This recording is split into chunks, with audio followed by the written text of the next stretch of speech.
I'm Mari Magaloni Ramos, Worship Associate. As you may know, I'm first-generation Mexican-American. My family lives in South Texas. To our great joy, about 12 years ago, my oldest and youngest brother's families each had a baby girl born 3 months apart. Besides my son, they are their abuelita's only grandchildren, and they are the light of our lives. My two brothers live close to one another in a neighborhood near an excellent school that my nieces attend. My oldest brother, a teacher and writer, is about to retire and was considering the idea of moving to a new house with more space for everyone, but the current living situation is ideal, so instead of moving, it was decided that it would be better to stay where they are and expand the house by adding an office. As they live in a historical section of town, they knew that building codes would be strict. They made sure to do their research and pulled up the deed to the house. In addition to building restrictions, this is what they found in the deed. It states, "This sale and conveyance is made, however, subject to the following covenants and restrictions which form a part of the consideration for this conveyance. 1. That neither the grantee nor any subsequent owner of said property shall sell or lease the same to any person of Mexican or Negro blood, except as domestic servants." Number 2 states the dimensions and placements allowed for any building erected on the property. Number 3, the grantee for himself, his heirs, and assigns agree to the above and foregoing conditions and restrictions, and further agree that in the event that any such conditions and restrictions are violated with the owner's consent, that the title to this particular lot or lots upon which said violation is made shall revert to and become the property of the grantor herein, his heirs, and assigns. The original owner is named. How is it that this language has never been removed over the years? We can laugh with incredulity at its brazenness, but the reality is that, outrageous as it is, this language lives in the deed to my brother's house. We can say, don't worry about it. It's 2022 and the 1968 Civil Rights Act, the Fair Housing Act, and the Supreme Court Shelley versus Kramer took care of that. But look at what happened to the Voting Rights Act in 2013. Look at what's happening right now to Roe versus Wade.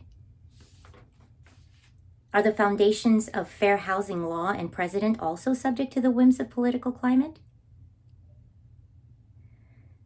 The uncovering of the deed's sickening covenant is not our first encounter with systemic racism, of course. But experience doesn't soften the blow. No matter how prepared we try to be, it's impossible to have our guard up all the time. This time it assaulted my family while we were dreaming of the future.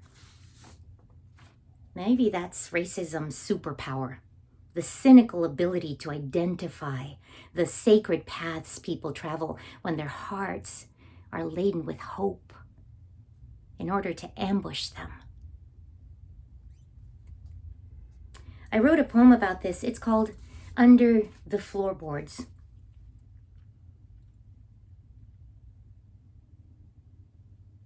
Our home is haunted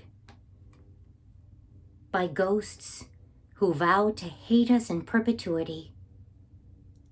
Their disdain for us so fundamental, so absolute. It is stored in the deed to the house like a strand of putrid DNA, like a curse. The ghosts are angry. They are wild and real and strong as they were in life.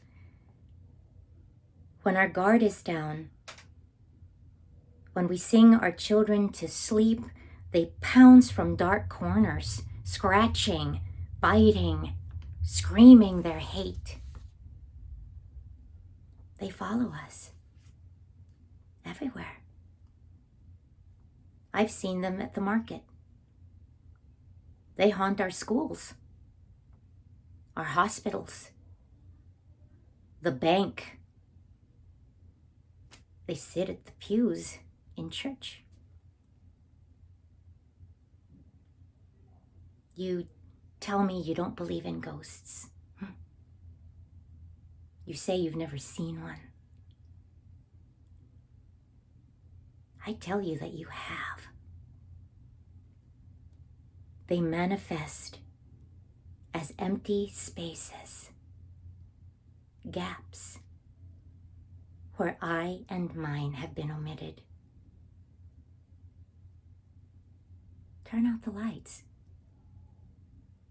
Let your eyes grow accustomed to the dark. Quiet your voice.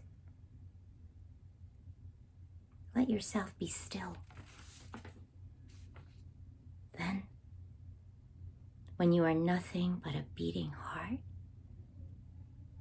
whisper my name. You'll see. They are relentless.